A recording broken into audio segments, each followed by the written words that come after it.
मैंने अपने साथ जो हिफाजती चीज़ें थी वो मास्क था आपका और सैनिटाइज़र जिसका मुसलसल इस्तेमाल किया जा रहा था। वही एक ऐसी चीज़ थी जो कि शील्ड आपको कर सकती थी इस वायरस के पेश नज़र, जो कि आपको एक थोड़ा-सा सुकून देती है नफ़सियाती तौर पे कि आप अपनी तरफ से तो पूरी कोशिश कर रहे हैं।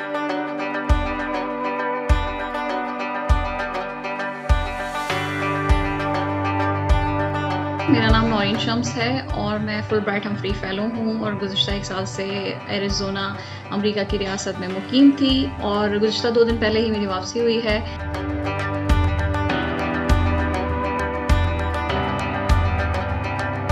ट्रैवलिंग जो थी वो 35 घंटे की ट्रैवलिंग थी। रिपोर्टेशन फ़्लाइट की बहुत कोशिश की कि वो डायरेक्ट फ़्लाइट जो PIA की कुछ स्पेशल परवाज़ चल रही है उसमें मिल जाए, लेकिन कुछ वजूहात की बिना पे और क्योंकि वो भी बहुत आसानी से जो है लोगों को मैसर नहीं है कि लोगों के कुछ राब्ते हैं एम्बेसी में या कॉन्सुलेट में, अगर वो वहाँ तक उनकी रसाई हो जाती है तो किसी तरीके से फिर आपके नाम उसमें आ जाते हैं।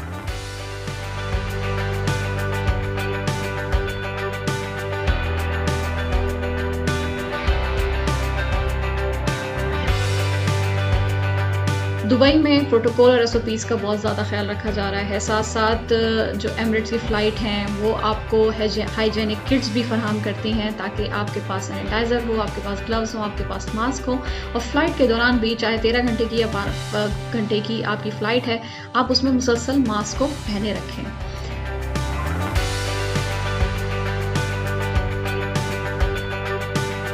मेरा भी कुछ यही सिलसिला रहा। 4-5 घंटे का लेओवर था जहाँ पर हमें एक लाउंज में बिठा दिया गया और उसके बाद कुछ वक्फे के बाद जब बोर्डिंग शुरू हुई तब हमें वहाँ से रिलीज़ किया गया।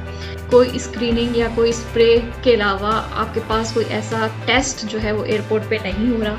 बहरहाल एक लंबा और एक बहुत ही कठिन किस्म का मैं कहूँगी कि सफ़र, एक जहन में कि आप वायरस भी है और लोगों से बचना भी है, लेकिन इतनी छोटी से माहौल में आप कितनी हिफाजत कर सकते हैं, ये एक बहुत बड़ा चैलेंज होता है।